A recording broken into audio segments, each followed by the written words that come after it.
Estamos en vivo. Bueno, muy buenas tardes para todas las personas que nos acompañan. Una cordial bienvenida a este conversatorio sobre concentración de poder en el Ejecutivo, los estados de excepción y el papel de las autoridades territoriales, un evento organizado por la Facultad de Ciencias Políticas y Relaciones Internacionales de la Pontificia Universidad Javeriana. En esta ocasión nos están acompañando el doctor Augusto Trujillo, quien es abogado y magíster en Derecho de la Universidad Nacional de Colombia, especialista en Derecho Público del Externado y doctor en Ciencias Jurídicas de la Universidad Javeriana. El doctor Trujillo se ha desempeñado como senador de la República, con juez del Consejo de Estado, la Corte Constitucional y el Consejo Nacional Electoral, y tiene una amplia trayectoria como catedrático en más de 10 universidades del país y ha producido bastantes o numerosas publicaciones alrededor de temas relacionados con la descentralización y la configuración del Estado. Actualmente es el presidente de la Academia Colombiana de Jurisprudencia. Entonces, bienvenido, doctor Trujillo. Nos acompaña también la Gracias. profesora Tania Guzmán. Ella es abogada de la Universidad Nacional de Colombia, es especialista en instituciones jurídicas y derecho público de la Universidad Nacional y en alta gerencia en economía pública de la ESAP, así como magíster en estudios políticos del IEPRE. La profesora Tania Guzmán además es profesora de nuestro departamento de ciencia política, de diferentes asignaturas en pregrado y en posgrado, específicamente en nuestra maestría en Gobierno del Territorio y Gestión Pública, en la asignatura sobre Gobernanza, Control y Ciudadanía. Bienvenida, profesora Tania, también a este panel. Muchas gracias, Sebastián. Buenas noches a todos. Bueno, y también nos acompaña David Felipe Pérez. David Felipe es politólogo egresado de la Universidad Javeriana, especialista también y magíster en Derecho Constitucional de la Universidad Nacional, y se ha desempeñado como asesor legislativo del Departamento Nacional de Planeación de la Contraloría General de la República.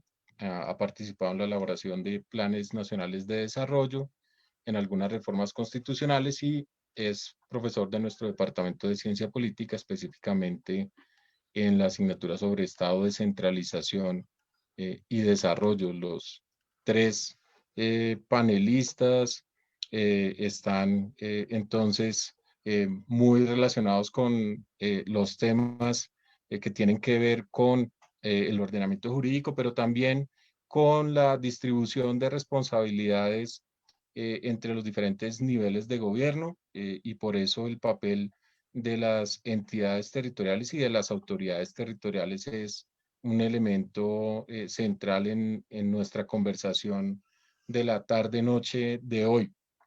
Este conversatorio va precisamente a desarrollarse de esa manera, como un conversatorio en el que algunos colegas van a discutir alrededor de un tema de interés, pero no pretende ser una cátedra magistral, ni mucho menos. Entonces, esperamos más bien que nos acompañen en esta conversación y que sea lo más amena para todos, por supuesto, en un contexto muy complejo, porque el objeto de nuestra conversación pues es un asunto de la mayor importancia, de toda la relevancia, y con implicaciones o potenciales implicaciones pues muy profundas en la vida social y política del país.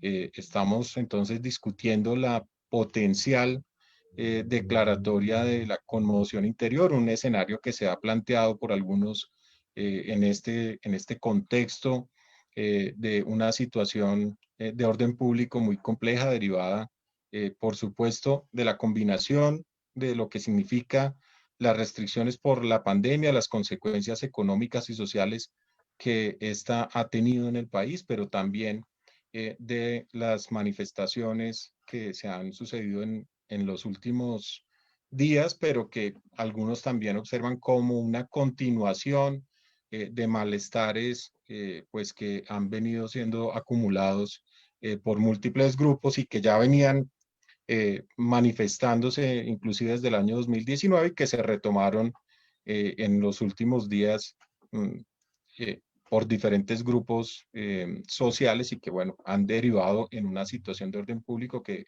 todos conocemos.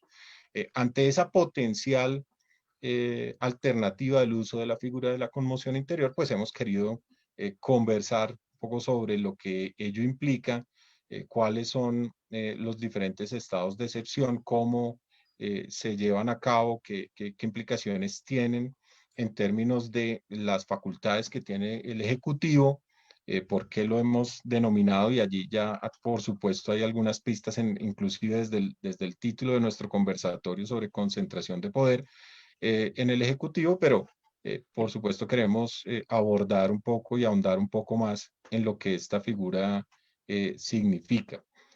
Vamos entonces a empezar por este tema en particular y ya progresivamente nos iremos metiendo un poco más de fondo en el tema del papel de las autoridades territoriales y de las entidades territoriales en general en ese potencial escenario de conmoción interior. Pero empecemos por, digamos, por lo básico, ¿cierto? ¿En qué consisten estos estados de excepción y en particular el de conmoción interior? Para ello quisiera que empezáramos con usted, doctor Trujillo, algunas breves notas sobre esta figura de la conmoción, de los estados de excepción en general y de la conmoción interior en particular.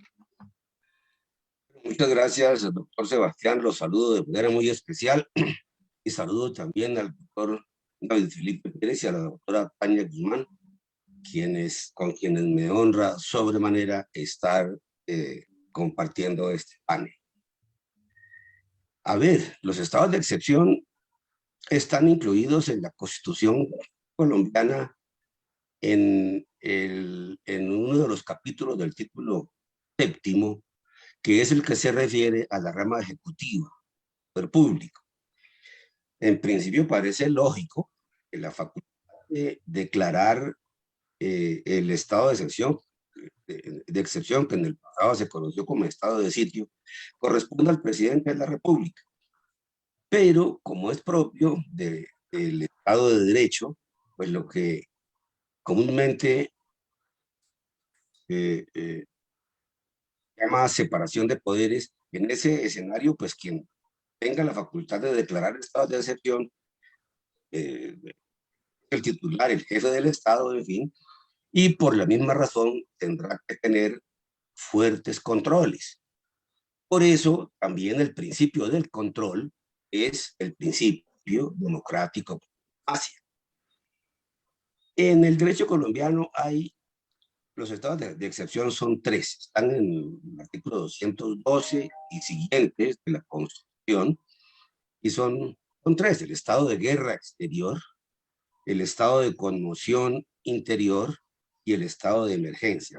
Son tres estados de excepción que tal vez con la simple mención parecería que se explican.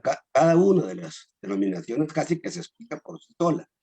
La guerra exterior pues supone la necesidad de repeler la agresión, defender la soberanía, pero también procurar el restablecimiento de la normalidad. El de conmoción interior puede darse en todo el territorio nacional o en parte de él, de acuerdo con la Constitución, está limitado a 90 días, prorrogables por otros 2 periodos, para el segundo de los cuales se requiere un concepto previo y favorable del Senado de la República. Y el de emergencia, pues, tendrá que afectar el orden económico, social o ecológico, de acuerdo con la Constitución, y podrá aplicarse por periodos de 30 días que, sumados, no podrán pasar de 90. Pero me parece bueno señalar bueno, primero que la sola mención, guerra exterior, interior, estado de emergencia, sugiere ya cuál es el contenido o por lo menos el eje de cada uno de los estados de excepción. Pero además me parece impertinente hablar de de controles también cuando estamos hablando de estados de excepción, porque el control es clave bueno, en cualquier momento, pero sobre todo frente a estados de excepción. Y el control, pues, puede ser fiscal, disciplinario, político y judicial. Pero yo creo que si alguno de esos controles podría cobrar importancia hoy por hoy frente a estados de excepción, podría ser lo que podríamos llamar el control ciudadano, eh, sobre todo cuando uno registra que los otros o resultan insuficientes o terminan siendo desvirtuados, que, bueno, por razones que podemos mirar a lo largo de... tal vez dejo ahí si hay alguna pregunta adicional o si no quiero pues abusar del tiempo para la respuesta. Me parece que ahí puede estar clara la diferencia, por lo menos en principio, entre los tres tipos de control y la importancia que frente a esos tres tipos de control tiene, perdón, que frente a esos tres estados de excepción tiene el control como instrumento, como principio democrático. Muchas gracias, doctor Trujillo. Claro que sí, el control político también lo ejerce el Congreso de la República al revisar el decreto de estado de excepción, y también el control jurídico lo ejerce la Corte Constitucional al revisar ese mismo decreto. Hay dos mecanismos que permitirían, digamos, revisar la medida en que esa decisión pues es tomada de manera adecuada y oportuna. Entonces, eso podría llevar a pensar a alguien a decir, bueno, no hay problema porque hay unos controles, pero además de esos controles, la otra cara de la moneda son esas funciones, digamos, extraordinarias que asume el Ejecutivo en este tiempo, porque precisamente cuando hablamos de excepción, pues hablamos de un estado de cosas que no es normal, que no es el tradicional, es un estado de cosas en el que hay una situación extraordinaria. Entonces, bueno, un poco más, si podemos ahondar en esa situación de las funciones extraordinarias, de qué es lo que podría pasar en ese escenario, si quieres, Tania, continuar, tomar allí y continuar un poco la conversación en ese Sí, punto. no, muchas gracias, Sebastián. Yo creo que este es un tema que nos invita o nos ha invitado a todos los interesados en el tema a volver a revisar, ¿no?, nuestros apuntes, porque afortunadamente hacía mucho rato que en Colombia no hablábamos de la posibilidad de la declaratoria de estados de excepción. Yo creo que afortunadamente, porque era una situación diferente, ¿cierto?, a lo que ocurría antes de la Constitución de 1991, en la cual durante su vigencia en la Constitución de 1886, los estados de sitio o la declaratoria de estado de sitio era más la condición normal y permanente que una situación excepcional.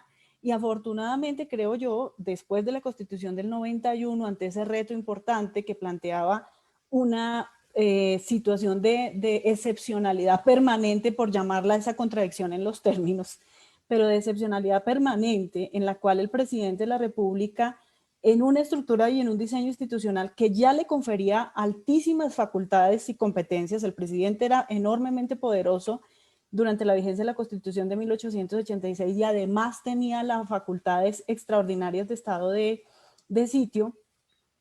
Afortunadamente, después de la Constitución del 91, se establecieron como, digamos, tres elementos fundamentales para controlar ese enorme poder, ¿cierto? Para morigerar un poco el sistema o el enorme poder del presidente en Colombia. Uno fue justamente, muy importante creo yo, la separación entre el estado de guerra exterior y el de conmoción interior, que el estado de sitio anteriormente concentraba, es decir, se le asignaban funciones para enfrentar la guerra exterior al presidente de la República, que podía utilizarlas incluso en casos de alteración interna del orden público. Entonces esto hacía que su poder fuera enorme. Eso se separó después de la Constitución de 1991, creando los dos estados distintos, guerra exterior con unas funciones y atribuciones, por supuesto, para enfrentar una guerra mucho más amplias, y conmoción interior, pues con las facultades específicas. Entonces esa separación fue muy importante, una limitación temporal, que ya la mencionó, a la cual hizo referencia el doctor Trujillo, es decir, antes no existía esa limitación temporal y por eso durábamos años y años y años bajo el régimen de estado de sitio. Esa limitación temporal se estableció en la Constitución del 91 y finalmente controles específicos de naturaleza política, judicial e incluso internacional, que cobran cada vez más importancia, ¿no? El papel de la comunidad internacional es muy importante y yo creo que en esta coyuntura ha sido particularmente importante. En términos gruesos, ¿qué diría yo? Porque eso tiene todo un mundo de detalles, pero en términos gruesos, para ponerle, digamos, para tratar de transmitir y ejemplificar de lo que estamos hablando, es de un presidente que bajo la situación excepcional de conmoción interior adquiere funciones legislativas excepcionales y funciones de alta policía. Es decir, en situación normal, evidentemente hay división de poderes y no es imaginable un ejecutivo que legisla. En la situación excepcional, la figura del presidente de la República, el ejecutivo, adquiere funciones de naturaleza legislativa excepcional, teniendo la posibilidad de expedir decretos con fuerza de ley. Y eso es importante, ¿sí? O sea, el tema de la necesidad de negociar, de interlocutar con diferentes fuerzas políticas en el Congreso para poder tramitar una ley de la República bajo estado de conmoción interior queda suspendida, por supuesto con algunas limitaciones y controles, pero queda suspendida. Se le entrega la facultad y la posibilidad al presidente de legislar, lo cual es una facultad, digamos, particularmente importante, y por la otra se le entregan facultades de alta policía, ¿cierto? De ejercicio de la función de poder o de función policial, de control del orden público, para llamarlo, digamos, en unos términos más aprensibles. Se le entregan funciones mayores a las que tendría habitualmente en términos de control y manejo del orden público. Entonces, estamos hablando de una institución que tuvo unos efectos importantes durante la segunda mitad del siglo XX en Colombia, o sea, no es cualquier cosa, que por eso la Constitución de 1991 procuró regular, reglamentar, establecer controles, limitaciones de tiempo, etcétera, y que afortunadamente no ha sido utilizada con mucha frecuencia después de la Constitución del 91. Fíjense ustedes cuánto hace que no hablábamos siquiera de esa opción. Entonces, por supuesto que tiene toda la importancia en términos de, y en un contexto complejo como en el cual nos encontramos, y con una situación de debilitamiento de los controles institucionales, en términos de que buena parte de ellos están en manos del partido de gobierno o de personas cercanas al partido en el gobierno. Entonces, estamos en una situación que, pues, por supuesto, merece toda la atención de los interesados en estos temas y en la defensa de la democracia. Muchas gracias. Gracias, doctora Tania. Un elemento que señalaba la profesora Tania tiene que ver con el tema de que hace mucho tiempo no se utilizaba esa figura, por lo menos no se llamaba la atención sobre la alternativa de usarla. Sin embargo, en 2008 el presidente Uribe la usó, y muy brevemente o muy rápidamente la Corte Constitucional declaró la inexequibilidad, ¿no?, de esa norma, en parte porque uno de los elementos fundamentales tiene que ver con que la situación que da origen a la declaratoria del estado de excepción debe ser una situación efectivamente extraordinaria, ¿no? Y entonces, en ese momento, bueno, parte de la discusión tuvo que ver con que la situación no correspondía con ese estado de cosas extraordinario. Y otro de los elementos tiene que ver con que no haya la posibilidad de conjurar esa situación con los poderes o las atribuciones normales o recurrentes, ¿cierto? Y entonces hay que recurrir a un poder extraordinario para poder conjurar esa situación, lo cual también digamos, bien interesante y bien importante para el análisis de la situación actual. Es decir, vale la pregunta de fondo de, ¿es que acaso no hay medidas o no hay mecanismos que le permitan al gobierno enfrentar la situación vigente con esas atribuciones actuales? ¿No tiene acaso, por ejemplo, la posibilidad de dialogar con diferentes actores y tomar decisiones de política pública en diferentes sectores que tiendan a, de alguna manera, atender los reclamos que existen. Bueno, por supuesto, esto pasa por la discusión sobre cuál es la situación detonante, ¿no? Si alguien interpreta que la situación son los bloqueos solamente o son los enfrentamientos en los lugares de las protestas, o si la interpretación es que la situación que da origen al estado de cosas es más bien la injusticia, la inequidad social, la pobreza, etcétera, y todas las situaciones, digamos, asociadas a los reclamos de las personas que están manifestándose. Entonces, ahí hay toda una discusión sobre la causa que da origen a una potencial declaratoria de estado de excepción y a la relación entre las medidas y esa causa. ¿Por qué?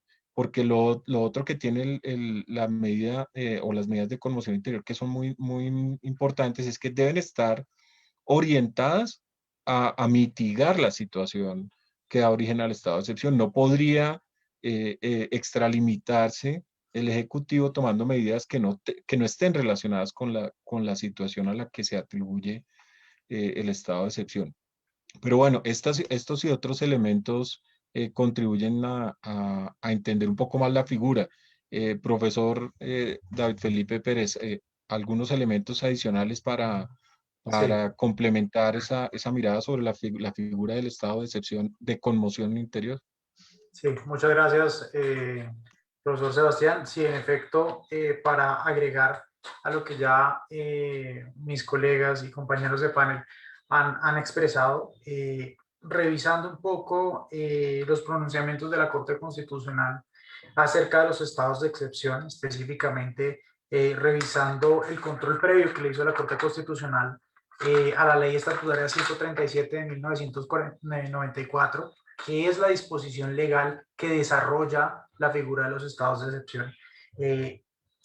De una forma muy precisa, la Corte cita que los estados de excepción son un último recurso del Estado, ¿sí? Un último recurso del Estado frente a situaciones graves que no pueden ser controladas mediante normas en periodos de normalidad, las normas constitucionales y legales, o que éstas resulten insuficientes. ¿Eso qué quiere decir? Pues que los estados de excepción pues no solamente tienen que concurrir unas situaciones sobrevinientes excepcionales, sino que las normas que tiene el ordenamiento jurídico, el aparato judicial, la rama ejecutiva del poder público, pues resultan cortas frente a lo que se requiere, ¿cierto? Otro de los temas, pues que ya la doctora Tania lo profundizó, que casi que en los estados de excepción, y lo vimos el año 2020, en donde se decretaron, doctora Tania, me corregirá usted, más de 700 decretos legislativos en poco más de 9 meses de estado de emergencia, en donde el presidente de la República asume una facultad legislativa, ¿cierto? Esto no es nuevo, es decir, no se necesita un estado de excepción para que el presidente pueda decretar una norma con fuerza de ley. La Constitución, en situaciones de normalidad, le otorga al Congreso de la República la facultad de entregarle al presidente precisas facultades extraordinarias, con la única diferencia de que las facultades extraordinarias en un contexto de normalidad o de no excepcionalidad tienen previa autorización mediante una ley de la República aprobada por las cámaras legislativas, el Senado y la Cámara de Representantes por mayoría absoluta. En esta situación de anormalidad, el presidente ni siquiera las necesita solicitar y ser aprobadas ante el pleno de las dos corporaciones. Puede otorgarlas por derecho propio. Y esa es la diferencia entre los decretos ley y los decretos legislativos.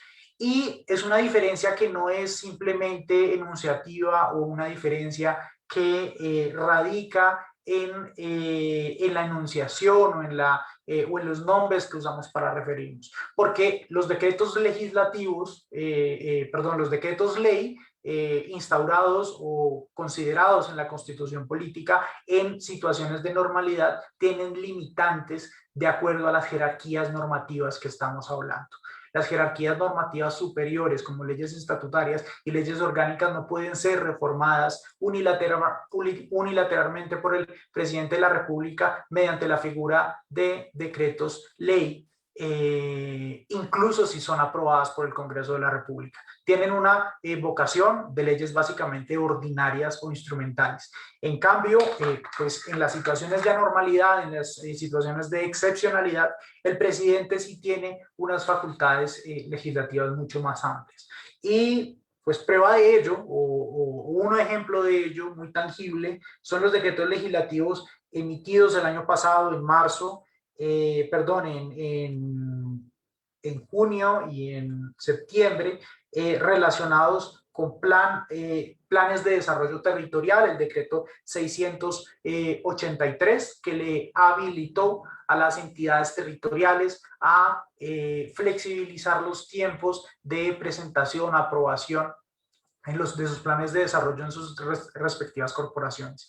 Esto en situaciones de normalidad el presidente no lo podría hacer porque es una facultad taxativa de la ley 152 de 1994, que es una ley orgánica, una ley cuasi constitucional, ¿cierto? Pero en una situación de anormalidad o de excepcionalidad sí se pudo realizar, incluso la Corte Constitucional lo avaló en su sentencia. Y finalmente el decreto legislativo 444, que recordemos que fue el que creó el Fondo de Mitigación de Emergencias FOME, y que dentro de sus fuentes de financiación estableció taxativamente recursos territoriales para financiar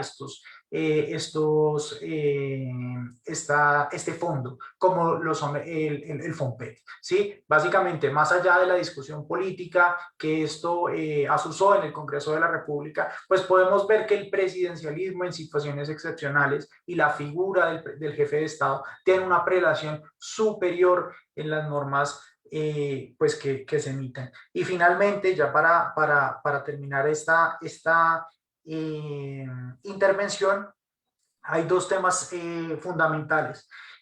Revisando en detalle la ley estatutaria 137, que como yo lo dije es la ley que desarrolla los estados de excepción, se pudo apreciar la necesidad y la rigurosidad que requiere esta figura para la habilitación de los decretos legislativos. Básicamente se establecen tres criterios fundamentales en el estudio que haga la Corporación Constitucional, la Corte Constitucional, en el estudio de estos decretos. Primero es la finalidad de los decretos legislativos, que tengan una estrecha conexidad y que las disposiciones allí establecidas tengan por finalidad la restauración del orden público en caso de conmoción interior o la superación de un estado de emergencia en el caso del estado de emergencia. Una necesidad, es decir, que sobrevenga una imposibilidad de que las herramientas jurídicas que tiene el ordenamiento subsuman estas situaciones, y una proporcionalidad, algo muy importante con la coyuntura actual pues de orden público y de convulsión social que vive el país. La proporcionalidad es un criterio fundamental en la expedición de esta normativa y en la actuación administrativa del jefe de Estado. Y finalmente, dentro del artículo 38 de esta ley, podemos ver la facultad, y que es uno de los temas que más se habló, pues yo creo que la semana pasada, la facultad unilateral del jefe de Estado, legal, de suspender alcaldes y gobernadores que a juicio de la ley contribuyan a la perturbación del orden público, pero no podemos leer esto de forma estrictamente jurídica, sino tenemos que, en este caso, sí tener que hacer una lectura politológica del caso, y es ¿qué es la contribución a la perturbación? ¿Tiene que ver algo con las fuerzas alternativas que estén en la cabeza de las entidades territoriales, por ejemplo? es un tema de debate y es un tema de análisis. Con eso concluyo mi intervención, profesor Sebastián. No, muchas gracias a los tres. Yo creo que vale la pena que complementemos un poco las intervenciones, porque hay varios temas muy interesantes antes de pasar al segundo punto que hemos previsto sobre el papel de las autoridades territoriales. Vale la pena, por ejemplo, ahondar en el tema de la historia, en el uso del estado de sitio previo a la Constitución del 91, como la figura fue utilizada, por ejemplo, en situaciones similares de protestas, de manifestaciones de grupos estudiantiles, sindicalizados, etcétera. Entonces, la figura hay, digamos, hay antecedentes históricos que hablan del uso de una figura similar en situaciones relativamente similares. Eh, Está el elemento de los controles, no solamente de manera interna, ese control político y el jurídico, sino también ese control hacia afuera. El gobierno está también obligado a informar a las Naciones Unidas sobre el uso de la excepción, y entonces allí viene un elemento de discusión, por ejemplo, sobre la conveniencia o no de usar la figura, en tanto que hay un reconocimiento hacia afuera de que la situación ha salido un poco de las manos o del control del gobierno, que si esa figura o esa necesidad tal vez se convierte en una, si se quiere, en un arma de doble filo que puede terminar siendo inconveniente para el Ejecutivo. Y bueno, todos los elementos que ya se han mencionado sobre esas funciones o esos poderes extraordinarios del Ejecutivo. Entonces, yo sí quisiera que antes de pasar al siguiente punto tuviéramos como la oportunidad cada uno de profundizar o aclarar algún elemento o aportar alguna idea más sobre el tema de de la figura de la conmoción interior para la comprensión pues, de todas las personas que nos están acompañando. Si alguno de los panelistas quiere Yo tal complementar, vez, doctor Trujillo. quisiera Adelante. con la venia del señor decano tratar de complementarlo como de la siguiente manera. Sí, bien lo dijo la doctora Tania, la figura del estado de sitio del régimen anterior, del régimen del 86, digamos que fue reemplazada, más que reemplazada, superada por esta de los estados de excepción. Eh, y mire usted que en ambos casos hay unos factores que yo creo que vale la pena tener en cuenta, porque a veces termina uno descubriendo que los avances de la Constitución del 91 de alguna manera se han detenido. En el régimen del estado de sitio del 86 hubo decisiones de tipo social, de avance social, digamos, que se tomaron por la vía del estado de sitio, de manera que el estado de sitio que se nos está volviendo una cosa, como dijo la doctora Tania, y lo ratifica el doctor David, nos está volviendo una cosa cotidiana, pues terminó desvalorizándose el sentido del estado de sitio para muchas cosas buenas, malas y feas. La figura de los estados de excepción es una figura que ha tenido muy poco uso el nuevo régimen, pero mirándolas le permite a uno decir que, que en estas últimas 3 décadas podríamos haber avanzado mucho más en el desarrollo de figuras nuevas que están en la Constitución del 91 y que de pronto se nos están quedando escritas. Ahora ve uno en toda esta problemática cómo podría haber un fenómeno de autonomía territorial que funcionara de otra manera. La misma participación ciudadana podría funcionar de otra manera y no está funcionando porque son figuras que se nos quedaron escritas. Yo suelo decir que de las nuevas figuras que el 91 contempló, que constitucionalizó por primera vez, tal vez no hay sino una que se haya desarrollado.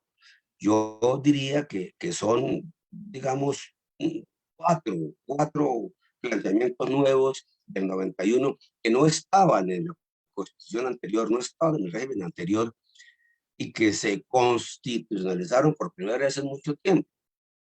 Primero, la garantía de los derechos. No existía, claro, había derechos en el régimen anterior, pero esa garantía que dan las acciones constitucionales, que da la tutela, por ejemplo, no existía antes del 91. La participación ciudadana no existía antes del 91, porque la democracia era puramente representativa. Esa idea de que hubiera democracia de participación no estaba en el 91, fue un avance. Estaba antes del 91, fue un avance de la Constitución. La autonomía territorial, a la cual acabo de referirme o acabo de mencionar, tampoco existía, no estaba constitucionalizada. Existía un tipo de autonomía administrativa distinta a la que se contempla en el nuevo régimen, una autonomía administrativa que era mucho más parecida a la descentralización de siempre que que a la idea de autonomía con contenido político como tiene el nuevo régimen. Y la idea de pluralismo incluso jurídico, no existía ni mucho menos un Estado unitario que iba a existir en el régimen del 86, y aquí pues está contemplado desde el artículo primero para adelante el sentido, el contenido plural de la sociedad colombiana, que se está desdoblando incluso en términos jurídicos, el reconocimiento de las entidades indígenas, etc. Entonces, salvo la primera, salvo la garantía de los derechos, las demás han tenido desarrollos limitados y sobre todo contrarreformas. Los gobiernos casi todos, del año 90 hasta hoy, incluyendo el primero,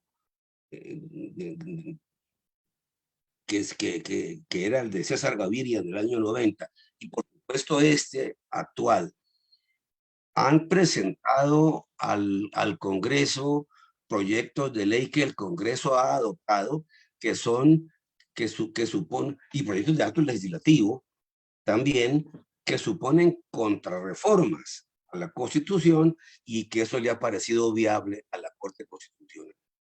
Aquí estamos llenos en materia, por ejemplo, de autonomía territorial o de participación ciudadana, de leyes que son restrictivas de las normas constitucionales, pero que a la Corte Constitucional le han parecido exequibles. Y eso ha desvalorizado el control judicial de que hablamos hace un momento, al cual nos hemos referido los cuatro. Ha desvalorizado el control judicial, que por cierto, hacia siglo XX, finales del siglo XX, se tenía como el más eficaz de todos. Bueno, los demás también se han desvalorizado, y la doctora Tania hablaba de cómo los gobiernos se controlan a sí mismos, no solo por cuenta de que cooptan los mecanismos, perdón, los organismos de control disciplinario, fiscal, etcétera, como ocurre actualmente, sino que además terminan también controlándose a sí mismos desde el punto de vista político a través de sus mayorías parlamentarias. Entonces, por eso resulta tan importante ver cómo se fortalecen formas de control ciudadano que deben tener fundamentalmente un ámbito local, regional, para que funcione con eficacia, y permitiría que se le buscara desde el ámbito local, regional, un cierto equilibrio a todo este tema que se ha venido desbarajustando, que funciona, no funciona nada bien, pero está ahí formalmente escrito en la Constitución en términos que no se han desarrollado cabalmente. Gracias, doctor Trujillo. Efectivamente, y el tema de los controles llama mucho la atención, porque pareciera que en la propia Constitución hubiera reconocido que la figura del estado de sitio precedente se desbordó, ¿no? Y que había unas consecuencias muy complejas que era necesario restringir o prevenir a través de estos controles. Es decir, hay una serie de protecciones a los derechos humanos, ¿cierto? Ya no es claro, es taxativo que sin importar la excepcionalidad, no hay posibilidad de suspender los derechos humanos. Se pueden restringir algunos derechos, pero no suspender de manera absoluta los derechos. Hay la imposibilidad de que los civiles sean juzgados por jueces militares o por la justicia militar. Esto está taxativamente prohibido también. Y así una serie de elementos que lo que muestran es tal vez un temor a volver al pasado, ¿no? Como que la Constitución misma reconociera, nos equivocamos en A, B, C, D, y entonces, bueno, es necesario prevenir que una figura de estas se salga de control porque hay una potencialidad de que haya una extralimitación en muchos sentidos. Entonces la figura en sí misma genera un temor por cómo pueda llegar a ser utilizada. No sé si Tania quiera, la profesora Tania Guzmán quiera profundizar un poco en ese elemento o también en algunas personas en el chat también nos preguntan sobre pues cuáles habrían sido los peligros en términos de la estabilidad del gobierno al declarar el estado de conmoción interior o de declararlos. Estamos pensando que no es posible, pero sigue siendo un escenario que algunos continúan como señalando como una alternativa. Adelante, profesora Tania. No, yo tal vez quisiera enfatizar como en 3 temas, porque este aspecto me parece particularmente interesante como, digamos, como profesora y como académica, pero particularmente preocupante como ciudadana, ¿cierto? O sea, uno puede tener esas 2 dimensiones. Yo digo, pues uno se preocupa como ciudadano de lo que puede llegar a pasar. Pero me gustaría señalar como 3 cosas. Uno, es una discusión muy importante que es sobre la limitación de las libertades y los derechos. O sea, eso fue un tema capital y central discutido en el marco de la Asamblea Nacional Constituyente de 1991. Es decir, ¿hasta qué punto se pueden limitar libertades y derechos en aras, digamos, de lo que podría ser un bien mayor, que es la preservación del régimen democrático, ¿cierto? Y esa discusión siempre está presente en cualquier diseño institucional relacionado, digamos, con el tema de las facultades del Ejecutivo, las facultades en general del gobierno y del Estado, mejor, del Estado frente a los ciudadanos. Y el hecho cierto es que la declaratoria de un estado de conmoción interior permite, acepta que debe haber una mayor limitación de libertades y derechos en aras de preservar el orden público. Y eso ya nos pone, digamos, en otro plano de reflexión. Muy bien, ¿estamos en esas circunstancias, sí o no, y hasta qué punto?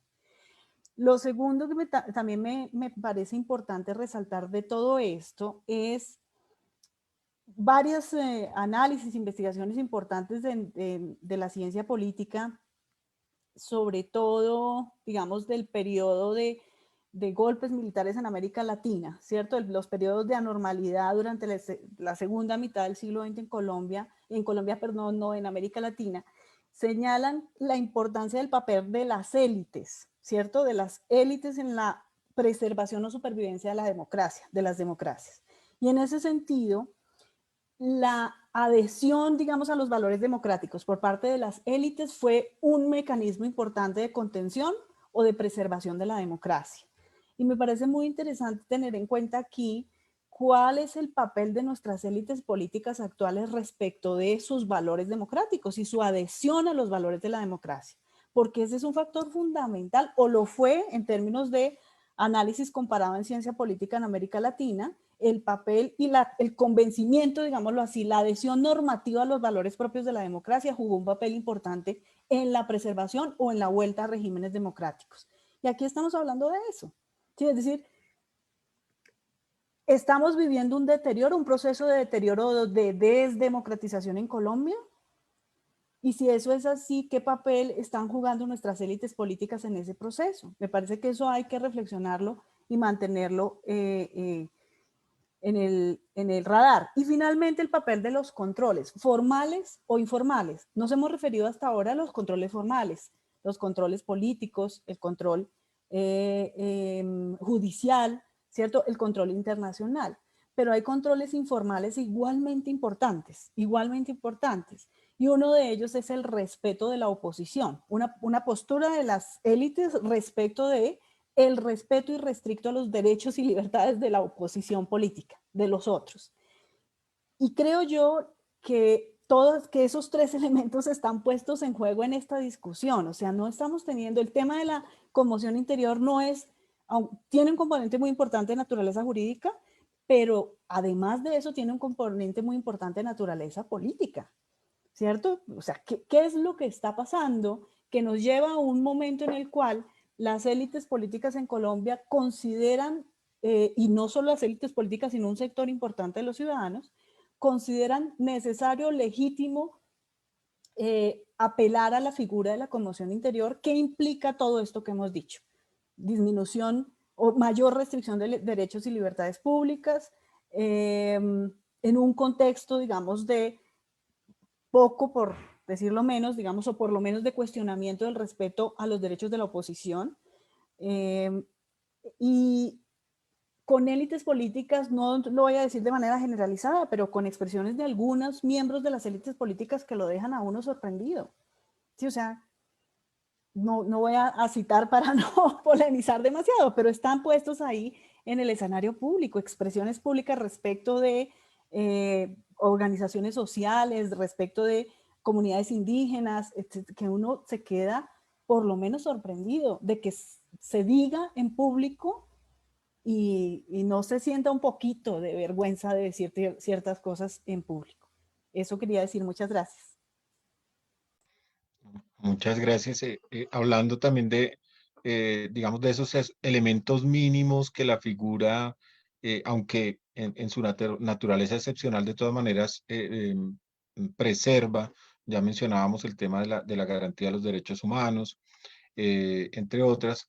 También está el derecho de las entidades a un mínimo reducto de la autonomía territorial.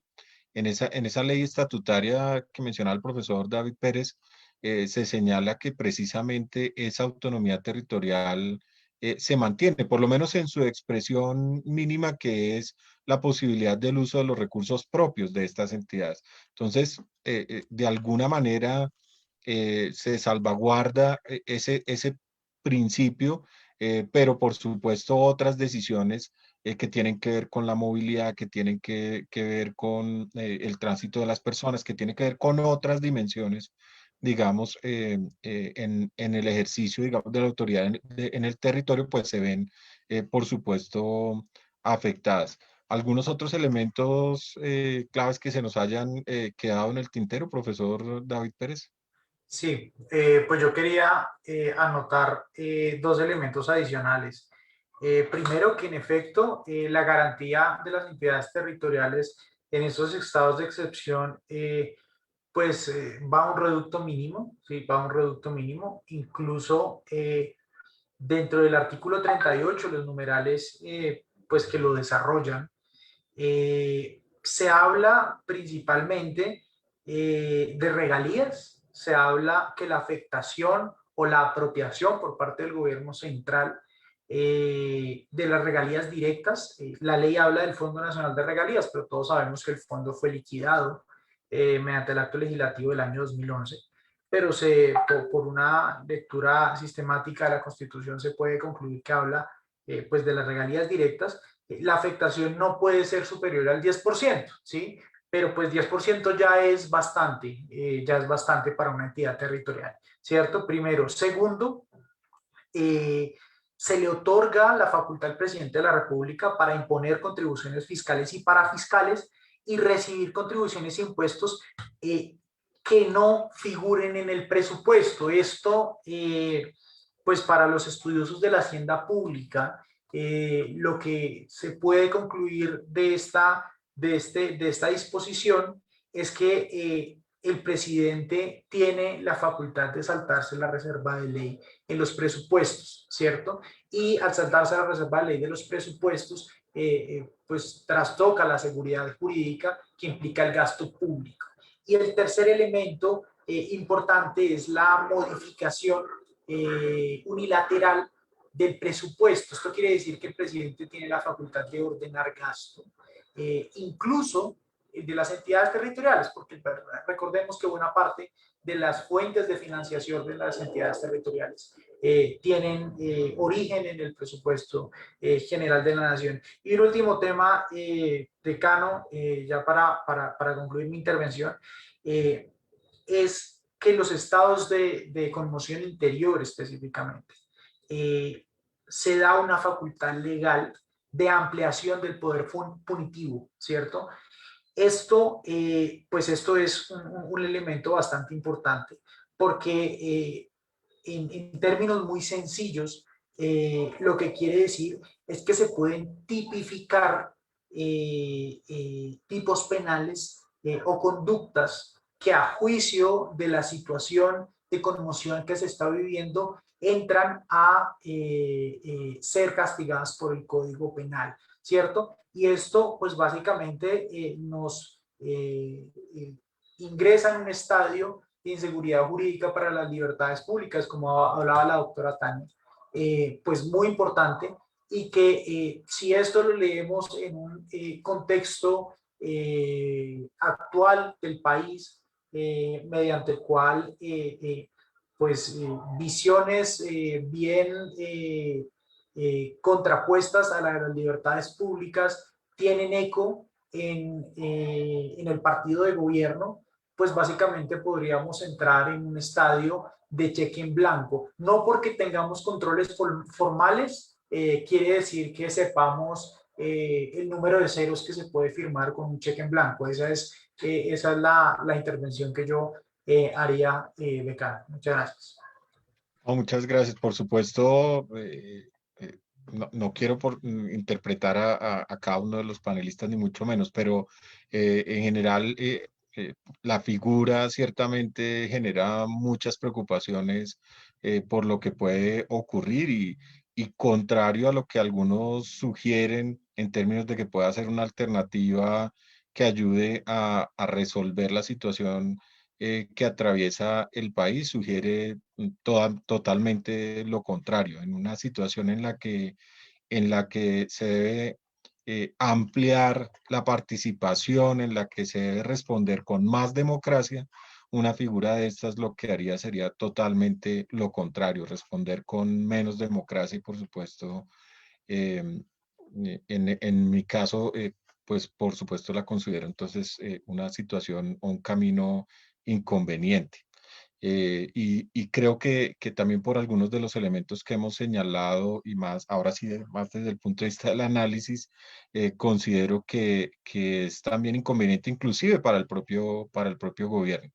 Creo que se enfrenta en ese escenario de control político a un contexto que no es tan claramente favorable, ¿no? Aunque por supuesto el gobierno cuenta con importantes apoyos en el Congreso. En este escenario, esos apoyos parecen tambalear y entonces arriesgarse a tomar una decisión de ellas o a un fracaso en tomar ese camino, pues es muy costoso. Lo mismo a nivel internacional, como decíamos, pues también hay un control en ese escenario. Pero bueno, sé que nos hemos detenido bastante pues en la discusión, en la reflexión sobre las implicaciones de un potencial estado de excepción de conmoción interior, pero pues amerita, por supuesto, el contexto que hubiéramos hecho esa pausa para verlo en detalle, pero por supuesto también queremos como avanzar en esa dimensión territorial y un poco para introducirnos en ese contexto.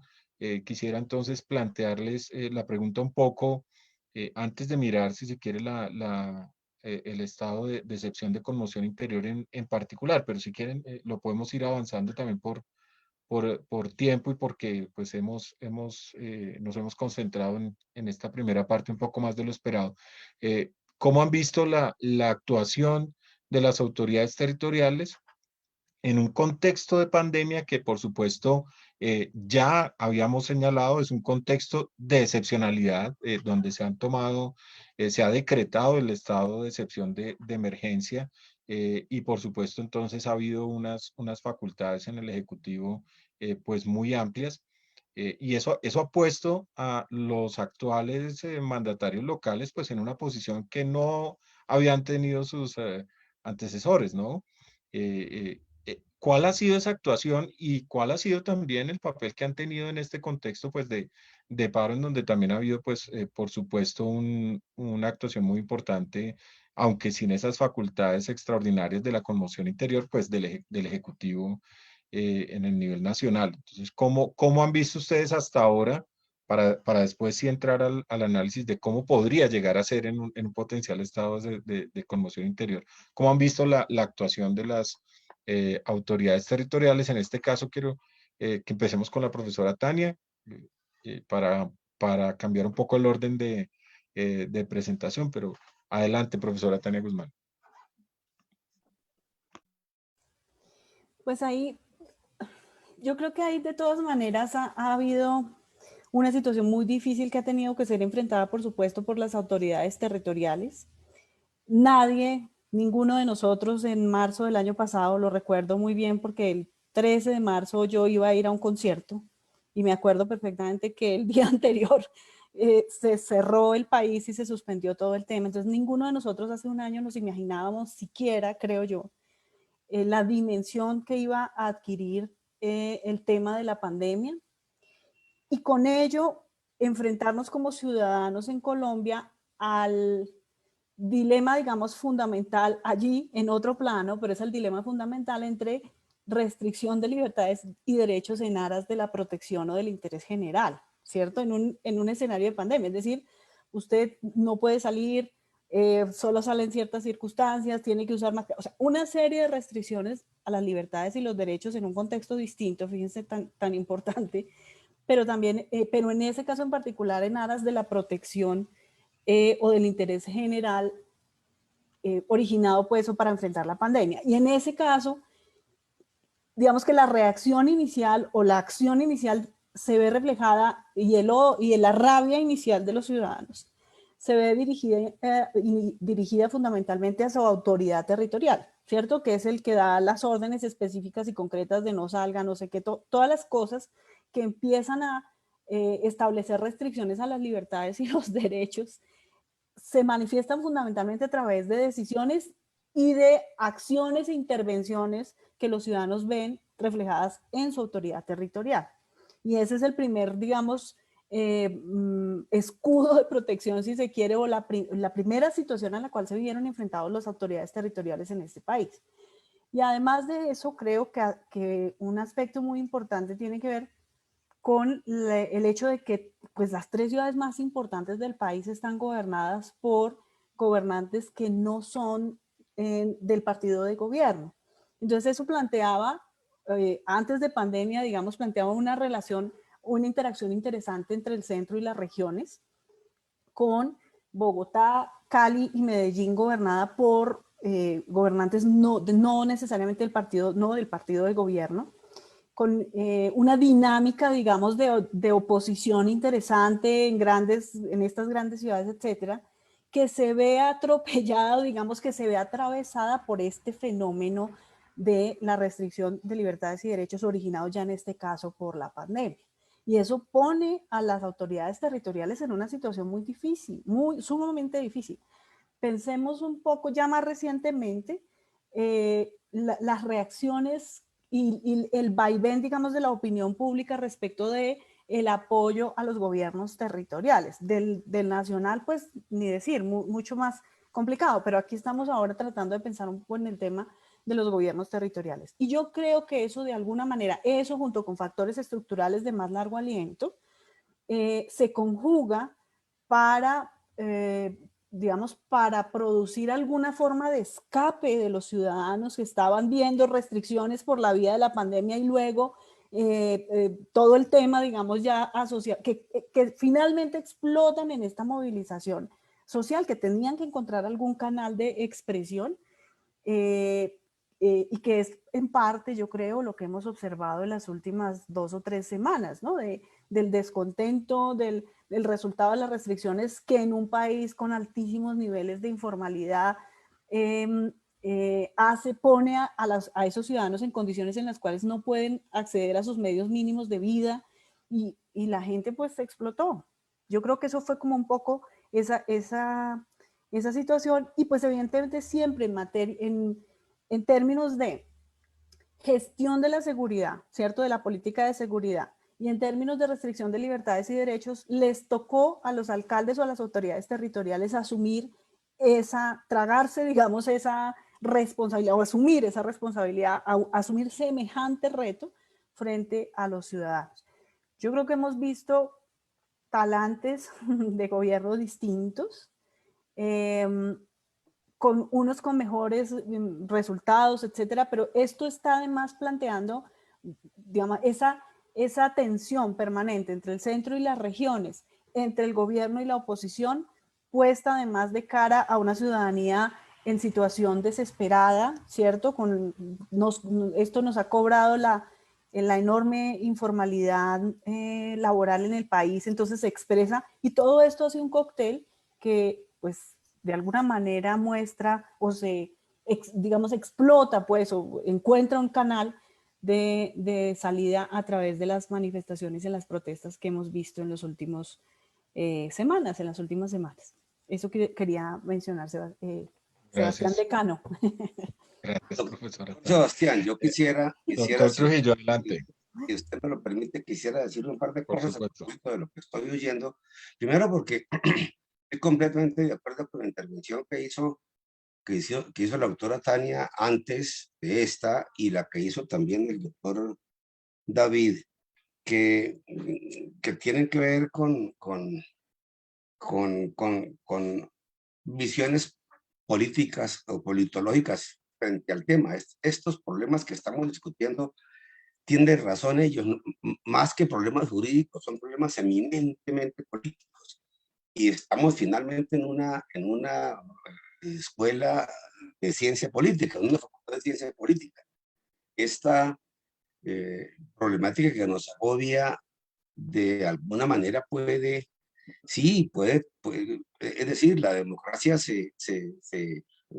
la democracia se maneja a partir de disensos, pero la gobernanza se construye o se gestiona en función de construir consensos. Y los gobiernos de Colombia en los últimos años, casi que durante el siglo XXI, ninguno ha estado interesado en gestionar consensos. Por el contrario, tiene que ver con el tema de las élites. Se ha venido produciendo un fenómeno de polarización sin antecedentes, que tiene al país perplejo, y la incertidumbre y la desesperanza a la orden del día. De pronto esto tiene que ver, pienso yo, mucho con el modelo de Estado. Tiene que ver con la sintonía entre las instituciones y la realidad. Yo me encontré hace unas semanas con un libro de un filósofo español que se llama Daniel Innerarity. No sé si lo podemos conversar con Ania y con David.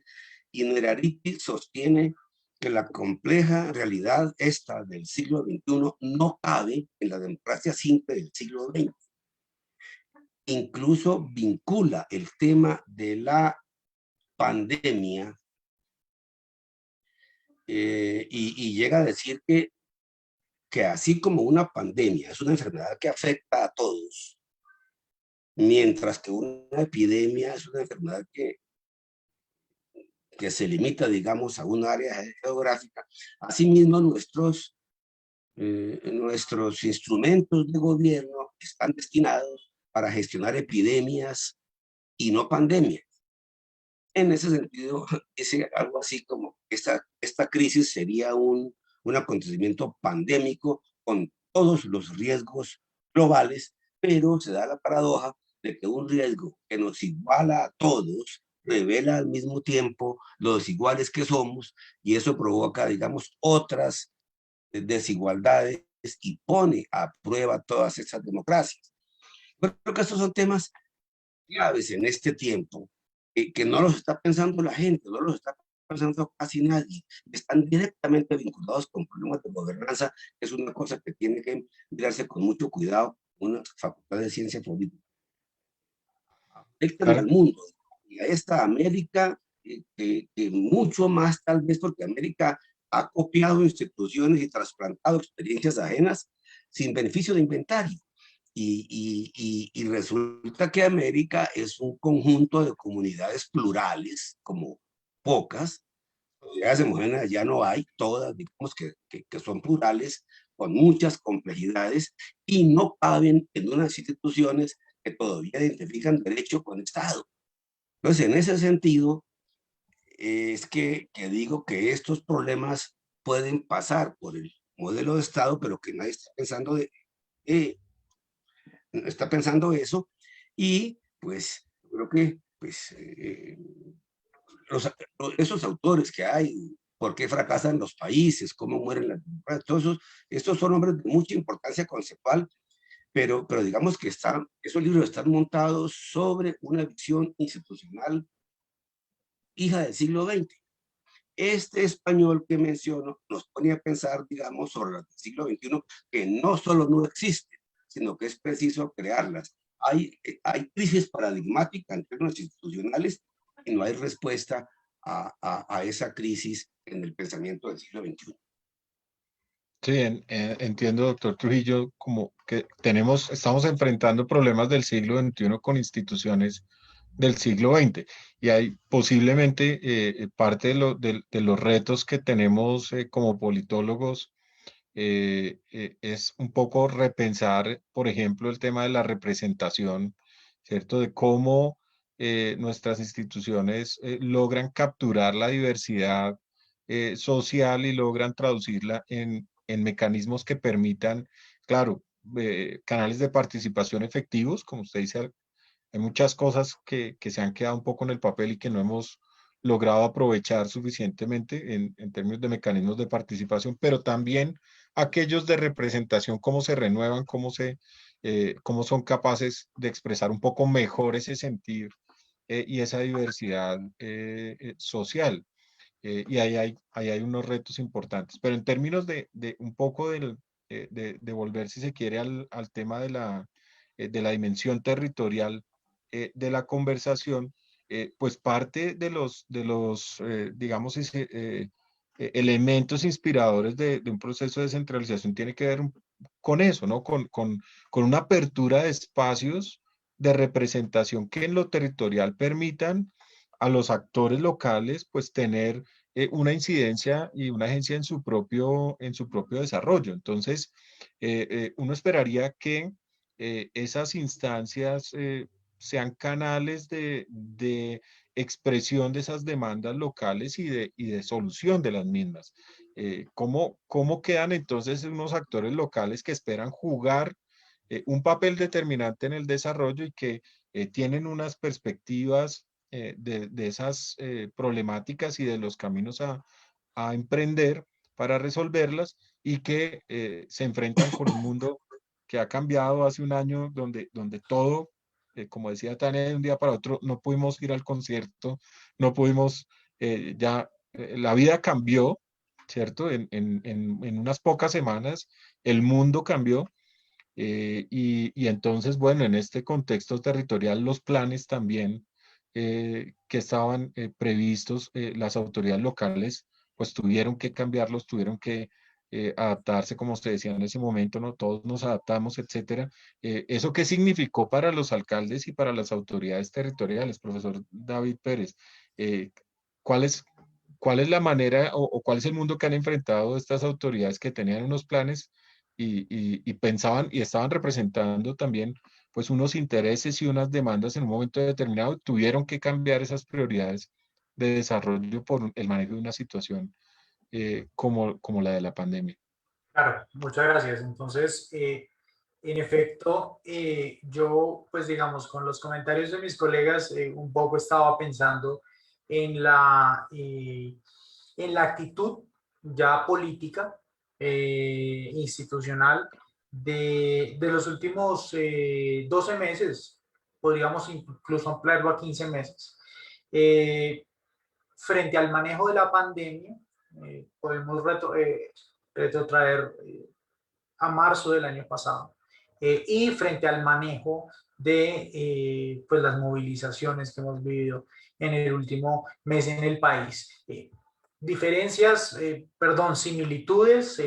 Similitudes, pues que en los dos escenarios se consideró por distintos actores que las herramientas más idóneas eran los estados de excepción, en el caso de la pandemia, el estado de emergencia, en el caso de las movilizaciones, el estado de conmoción interior. Pero la figura del estado de excepción dice mucho más allá de las atribuciones jurídicas y constitucionales que se pueden construir. Es que el manejo de una crisis debe centrarse en una figura omnipresente, una figura superpoderosa. Eso yo creo que en los dos casos nos ha demostrado que tiene unas grandes dificultades, ¿sí? Y que ha hecho crisis en buena parte del sistema colombiano, la capacidad del sistema político de absorber y de dar respuestas efectivas, ¿cierto? Una de las diferencias importantes que yo veo de estas dos crisis que hemos vivido en los últimos 12, 13 meses es, primero, hace un año largo, teníamos a los constitucionalistas más importantes del país solicitándole al presidente de la República una declaratoria de un estado de emergencia para afrontar la pandemia. Recuerdo muy bien la carta dirigida por el doctor Rodrigo Primi y muchos otros constitucionalistas y pensadores solicitando la declaratoria de este estado para poder hacer frente a la pandemia. Y pues naturalmente un año después eran los sectores específicos, y hace un año quienes se oponían básicamente a los estados de emergencia, a la declaratoria de facultades extraordinarias al presidente, eran los gremios más conservadores, eran las clases políticas más importantes del país, incluidos los comerciantes. Recordemos que unas horas antes incluso de la declaratoria del estado de emergencia, el Consejo Gremial junto con el presidente Fenalco hicieron una declaración pública con la vicepresidente, donde querían dar un mensaje de normalidad, de que no se estaba afrontando nada diferente, ¿cierto? Unas horas después, pues simplemente se decretó el estado de emergencia sanitaria. En el caso del año 2021, podemos ver un panorama totalmente diferente, ¿no? Primero, una oposición que entendió que la virtualidad y sobre todo la capacidad del presidente de legislar sin necesidad de ir al Congreso los anuló en la práctica, ¿sí? Los anuló. La silla vacía, quizá en octubre o noviembre del año pasado, sacó un análisis que decía básicamente el presidente gobierna por decreto y el Congreso discute por redes sociales, ¿sí? Y en la práctica era eso, y sigue siendo eso. Entonces vimos ya una oposición un poco más con un aprendizaje necesario de que sus facultades fueron cercenadas y pues naturalmente lo fueron, no vamos a ocultar la realidad, pero también unas autoridades locales que entendieron que solicitar al gobierno central o esperar que el gobierno central dotara, transfiriera, solucionara, pues era simplemente quedarse esperando que la leche se derramara mientras uno intentaba a 2 metros soplar la olla, a ver si algo podía hacer, ¿sí? Por ello, yo siento personalmente que el aprendizaje interinstitucional y organizacional para las entidades territoriales es que los niveles intermedios de gobierno son mucho más claves de lo que se creían, ¿cierto? Son mucho más importantes que los distritos como núcleos esenciales de desarrollo y de abastecimiento de las grandes regiones de este país tienen una función de contrapeso real al presidente de la República, ¿cierto? Que los municipios, por más pequeños que sean, tienen unas prerrogativas y son sujetos de una autonomía que hasta el punto de la pandemia, pues se miraban como un mínimo, pero una vez la dejaron de tener, una vez a todos estos municipios se les quitó buena parte del FOMPET, pues ya dijeron, bueno, esto sí teníamos herramientas para hacerlo. Entonces, yo creo que el repensar la administración pública y el repensar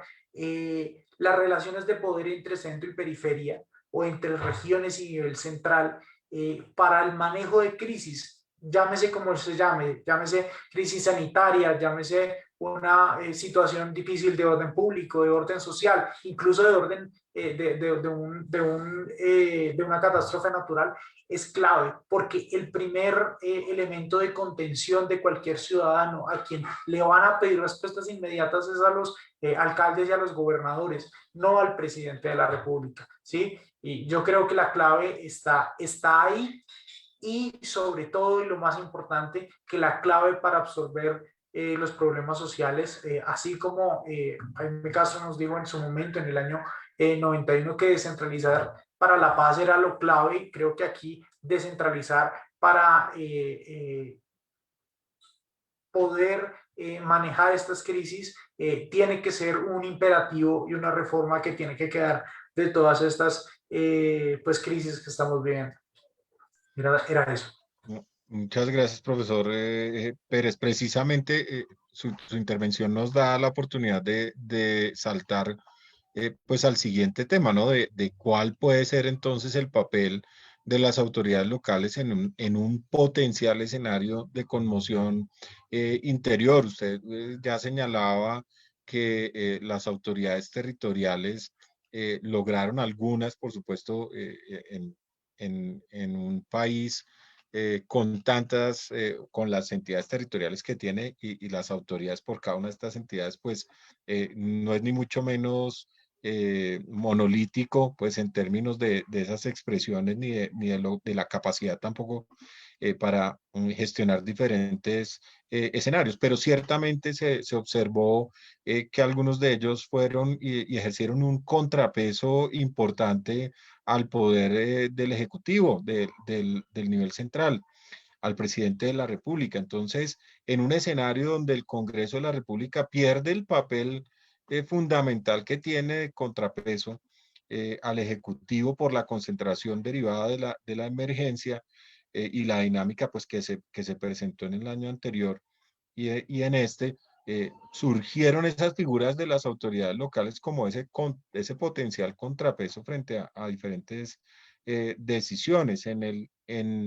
Frente al anuncio, por ejemplo, de la cooperación militar también, hubo un papel importante o juegan un papel determinante las autoridades locales que deciden rechazar una ayuda no solicitada, no requerida y no necesaria, por ejemplo.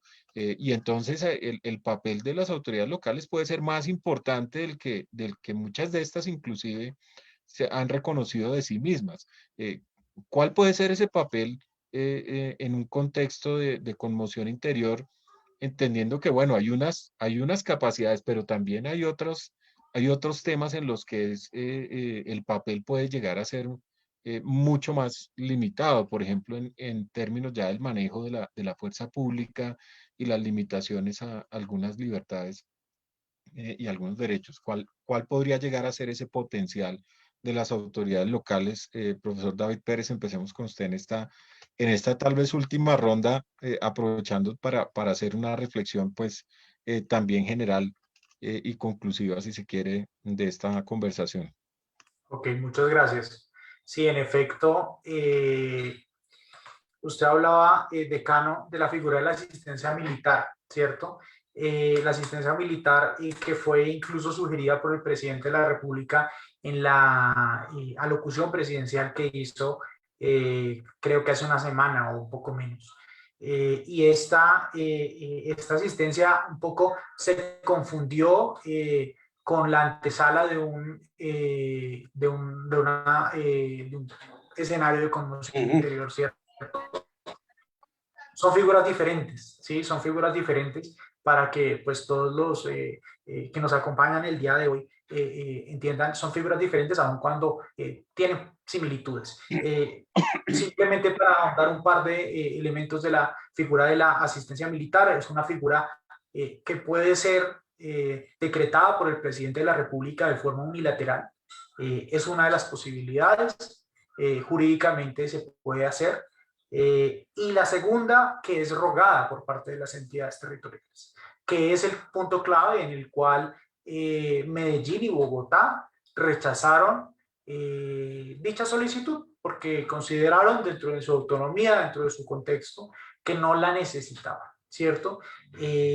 Dicho lo anterior, pues yo simplemente quiero dejar un tema importante, y es dos elementos que sí tienen que ser analizados a profundidad y discutidos, espero, con unas consecuencias institucionales en materia de reformas legales importantes.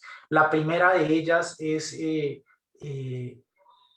el verdadero liderazgo o las facultades reales, materiales, no las jurídicas, no las que están en las normas, sino las facultades materiales que tiene una autoridad local, llámese alcalde, llámese gobernador, sobre la policía, ¿cierto?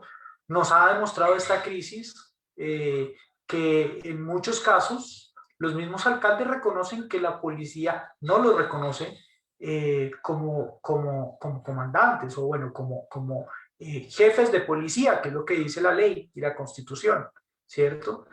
Que pues de nada le sirve que la policía metropolitana, en el caso de Bogotá, tenga algún tipo de mando o tenga algún tipo de subordinación sobre la figura del alcalde, cuando el ESMAD no, porque el ESMAD es el que en Plata Blanca atiende o está atendiendo este tipo de fenómenos sociales. Así que lo mínimo que se tiene que hacer es reflexionar sobre la institución policial como una institución de naturaleza militar y una institución de naturaleza nacional, ¿cierto? En los figuras descentralizadas, o bueno, en los modelos de diferentes partes del mundo, quizás los más avanzados, los países federales, pero no para ir a un país federal, podemos ir a un modelo autonómico o a un modelo regional, en donde las policías son de la naturaleza regional. Las policías tienen una vocación primero de intermediación, y claro que tienen la facultad de intervenir por la fuerza, situaciones de fuerza mayor, pero de ninguna forma desconocen la autoridad de los gobiernos locales y las directrices de los gobiernos locales. Y el segundo, pues la segunda reflexión, y que yo también espero que se profundice en materia legal o en materia constitucional, no sé cuál sea la repercusión inmediata más importante, es sobre la capacidad o las facultades de las entidades territoriales, los mecanismos de descentralización y los mecanismos de participación dentro de las entidades territoriales para poder absorber todas estas reclamaciones y todas estas solicitudes de participación por parte de sectores juveniles, por parte de sectores artísticos, por parte de sectores que no se sienten representados. En últimas, lo que está sucediendo en Colombia es pues una ciudadanía que ya perdió credibilidad frente a las normas, frente a las organizaciones y frente a la administración que tienen enfrente, independientemente de ella. Así que, pues, redondeando estos dos asuntos, la reforma estructural de la policía, no solamente mediante sus protocolos de derechos humanos, mediante sus organización interna, sino mediante la regionalización, si se quiere llamar así, y la profundización de los mecanismos de participación ligados con la descentralización. Es decir, yo en muchos escenarios digo, no porque un municipio, no porque un país tenga más municipios o más departamentos es más descentralizado, pero no porque tenga igualmente muchos municipios es descentralizado per se, porque tenemos que mirar cuáles son los mecanismos reales de participación y las capacidades de esos departamentos y de esos municipios para subsumir todas esas demandas sociales. Con ello yo concluyo mi intervención. Muchas gracias. Muchas gracias, profesor David. Profesora Tania, bueno, esa sugerencia o ese, por lo menos ese tema de reflexión, no sé si al punto de sugerencia, pero por lo menos de tema de reflexión de una policía un poco más regional, mucho más claramente supeditada, aunque lo está legalmente, pero en la práctica ciertamente hay una tensión, se genera una tensión por el hecho de que la policía sea nacional, pero al mismo tiempo esté supeditada a la autoridad de los alcaldes en los territorios y de los gobernadores pues en el nivel departamental. O sea, hay una tensión que realmente no se logra como resolver, pero bueno, esa alternativa requiere también una mirada muy juiciosa, porque también puede tener otras implicaciones. No sé, en general, es este tema en particular, pero en general el papel de las autoridades locales en un escenario de conmoción interior y mucho mejor en un escenario de real avance frente a la situación actual. ¿Cómo lo percibe, profesora Tania? Pues ahí uno tendría que, digamos, pensar con cabeza fría. Yo creo que el tema no es sencillo. Hay de todas maneras en un país como Colombia una relación tensa entre las élites políticas nacionales y las élites locales. Y, digamos, esto no es por supuesto de mi autoría, sino muchos investigadores importantes en el país han señalado cómo se han producido esos procesos de orden, digamos, nacional a partir de la construcción de órdenes locales. La negociación del orden local se le deja a la élite local independientemente de lo que haga, ¿cierto? La élite nacional cierra los ojos y si allá hay autoritarismo subnacional, pues bien, siempre y cuando se mantenga el orden local. Yo creo que eso se puede, digamos, esa dinámica que ha producido cierta estrategia de orden nacional construida a partir de órdenes locales manejados por élites locales a las cuales se les delega ese orden. Esa dinámica se puede ver severamente afectada por la declaratoria de un estado de conmoción interior, con todo lo que implica de poderes sobre el Ejecutivo, sobre el poder central nacional y la afectación de derechos y libertades públicas. Y honestamente, aunque uno lo quisiera que fuera mucho mayor, no veo, digamos, hay posibilidades, por supuesto, pero hay enormes limitaciones para que las autoridades locales se constituyan realmente en contrapeso de ese enorme poder que se derivaría de la declaratoria de una conmoción interior. Y para eso quisiera poner dos ejemplos básicos. Mire, el control del abuso de poder ejercido por miembros de la Policía Nacional es nacional, ¿cierto? O sea, los mecanismos institucionales para ejercer control, institucionales formales e informales además, para ejercer control es sobre todo nacional. Por eso era tan importante, en mi opinión, un llamado rapidísimo de parte del gobierno nacional a condenar los abusos evidentes que había habido por parte de miembros de la fuerza pública. Eso es fundamental, porque es que es la fuerza pública, es el uso legítimo de la fuerza. No se debe permitir desde ningún punto de vista que eso escale. Tiene que haber una incentivo, una señal clarísima de que esos abusos no van a ser permitidos y van a ser sancionados. Y eso, en ese esfuerzo, pues por supuesto hubo esfuerzos muy importantes de los niveles territoriales, pero digamos, el manejo, ¿cierto? La fuerza la tiene, el poder lo tiene el gobierno nacional para ejercer este tipo de control sobre el abuso de poder a nivel local ejercido por algunos sectores de la fuerza pública y en particular de la policía, que es la que se ha visto muy comprometida en este fenómeno. E igualmente, la judicialización de crímenes cometidos en ese contexto es del resorte de la Fiscalía General de la Nación. Entonces estamos en una situación compleja, ¿sí? En donde dos de las, digamos, instituciones llamadas a ejercer control sobre una una institución como la Policía Nacional, que siempre está en condición de riesgo de incurrir en abuso, ¿cierto? Porque es que está permanente, tiene el ejercicio de la fuerza, y tener el ejercicio de la fuerza implica que la sociedad tenga gran capacidad de control sobre el ejercicio de esa fuerza. Y aquí los tenemos ambos en el nivel nacional, que se fortalecería con la declaratoria de un estado de conmoción interior. Entonces, ahí, por supuesto, algo podrían hacer algunos llamados importantes que no son menores, declaraciones públicas como se han hecho de manera clara y certera por parte de algunas autoridades territoriales diciendo esto no puede ser, ¿sí? No en contra de la fuerza pública en general, de la policía en general, sino de aquellos que abusan del uso de la fuerza. Es que esto es inaceptable. Yo realmente digo, en toda mi vida adulta no había visto un fenómeno como el que se ha visto recientemente. Entonces ahí, digamos que dudo, soy un poco pesimista respecto del tema, sin que eso implique que, pues, que obviamente los ciudadanos debamos rodear en esos casos autoridades locales en capacidad y disposición de ponerse del lado de la protección y defensa de los ciudadanos y de los derechos humanos, que es digamos, un principio mínimo y básico de construcción de ciudadanía y democracia. Pero pues yo también espero que eso no ocurra. Es decir, yo preferiría que no tuviéramos que estar enfrentados a ese escenario.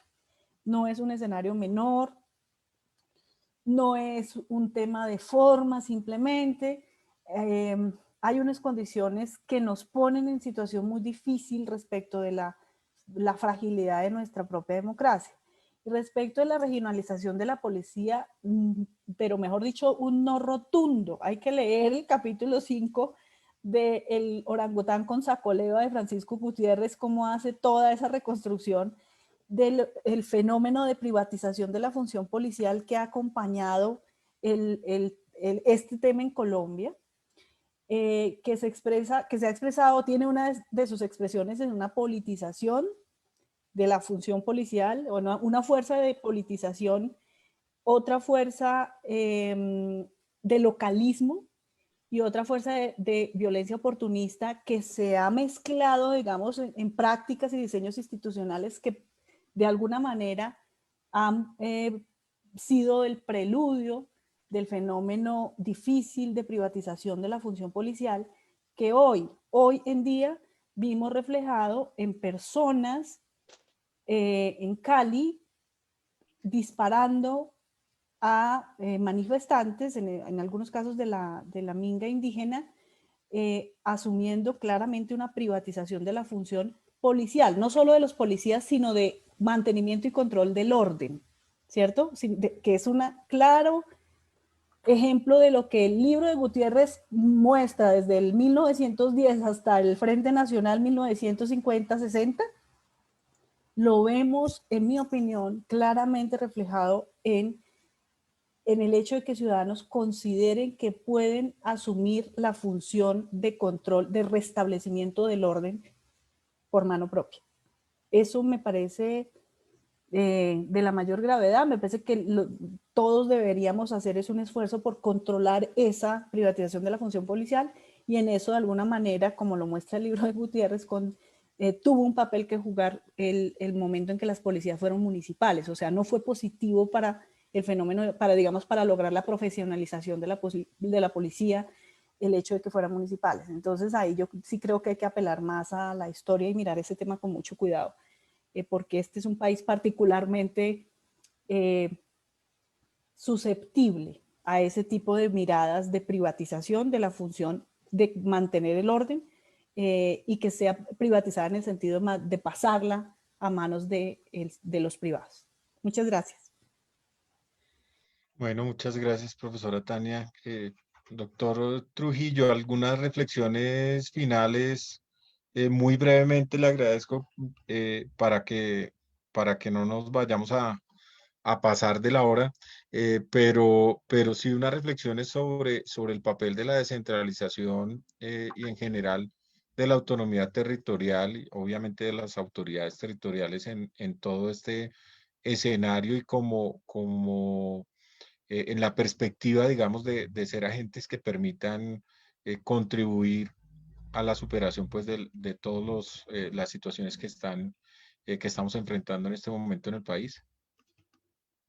A ver, doctor Sebastián, voy a hacer un par de cosas y de pronto un par de herejías, o por lo menos una puede ser herética, mucho de lo que he venido oyendo últimamente, de parte de la doctora Tania y del doctor David.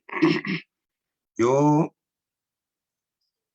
yo parto de la base de que la policía, parto de la base de que las dos grandes necesidades de un ciudadano común y corriente son la seguridad y la justicia.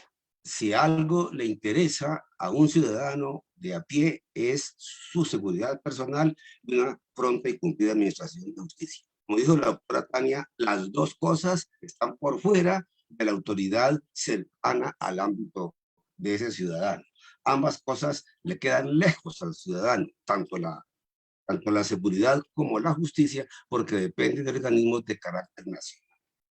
La manera para acercar al ciudadano tanto la justicia como la seguridad es que ninguna de las dos cosas le quede, que ambas cosas o que en ambas cosas tenga alguna influencia él a través de su autoridad más próxima, que es el alcalde. De manera que yo creo que ahí hay que mirar eso con mucho detenimiento, porque además la naturaleza de la policía es, como dijo David Pérez, civil y local. Esa es la naturaleza propia de las autoridades de policía, y de hecho son así en muchas partes del mundo. Yo, en un libro que publiqué en el año 2009 o 2007 tal vez, me paré a buscarlo, pero no lo encontré. Yo nunca encuentro el libro cuando lo busco. Propongo, entre otras cosas, allí que la policía debiera ser local, y recuerdo mucho una anécdota. Escúchenme que cuente la anécdota. Cuando iba a publicar el libro, me encontré con un amigo del Tolima, que es un hombre de provincia, no un provinciano, pero sí un hombre de provincia, que además fue rector de la Universidad de los Andes. Se llama Eduardo Aldana Valdés, seguramente ustedes pueden precisar ese nombre. Y le dije, tengo esta propuesta para hacer en el libro, ¿tú qué opinas? Y me dijo, mira, cuando yo estaba chiquito, en Purificación, un municipio del Tolima, la policía, años 30, 40, la policía era local y no había sino 11 policías en Purificación. Pero resulta que el uno era el hijo del sastre, el otro era el hermano de la novia del notario, el otro sobrino de la tienda de la esquina, qué sé yo. Entonces, eran amigos de la policía, las gentes de Purificación. Me dijo, mira, la policía comenzó a abusar cuando la nacionalizaron, porque por primera vez en Purificación llegaron policías de Boyacá y llegaron policías del Valle de Cauca, que como no conocían a nadie, estaba igual a hacer cualquier cosa dependiendo de lo que les ordenaran desde arriba. Ese es un punto que hay que tener en cuenta. Me parece a mí que es bien importante, porque lo que hay que hacer es fortalecer la institucionalidad local, que sea suficientemente robusta, local, regional, que sea suficientemente robusta para que el ciudadano sienta que ahí hay algo en lo que pueda creer. El Estado en Colombia, y el Estado es todo, nación, departamentos, municipios, se nos volvió demasiado pequeño para lo grande y demasiado grande para lo pequeño. Y mientras eso siga siendo así, lo que no hay es Estado. Si uno, para poner un ejemplo, puede que sea un mal ejemplo, pero si uno quiere sacar un certificado de qué sé yo, de cualquier cosa, y va a la oficina respectiva, es tal la dificultad que uno encuentra, que es demasiado grande ese Estado para que le hagan un papel que debe ser una cosa de 10 minutos. Pero si lo que uno quiere es seguridad, pues el Estado es demasiado pequeño, lo que no se la dan. Yo creo que hay que revisar ese planteamiento y ver. Yo creo que el constituyente de alguna manera tuvo que ver, tuvo que tener presente eso, que también me paré a buscar la Constitución a propósito del tema de la policía, porque no recordaba el artículo, pero es muy breve y lo voy a leer. El 223 está en el capítulo 7 de tema de la fuerza pública. Y el segundo renglón de ese, el segundo inciso dice: los miembros de los organismos nacionales de seguridad y otros cuerpos oficiales armados de carácter permanente, creados o autorizados por la ley. Otros cuerpos armados oficiales de carácter permanente. Eso es la policía local, regional. O sea que para tener policía local regional en Colombia, ni siquiera hay que modificar la Constitución, bastaría una ley. Pero claro, esa ley no está ni en la cabeza de ningún gobernante de este país, porque ¿cómo van a ceder ese poder de la policía? Ni está tampoco, evidentemente, tampoco está preparada la institucionalidad local regional, que es muy débil, que si es débil la nacional, ¿cómo serán las otras?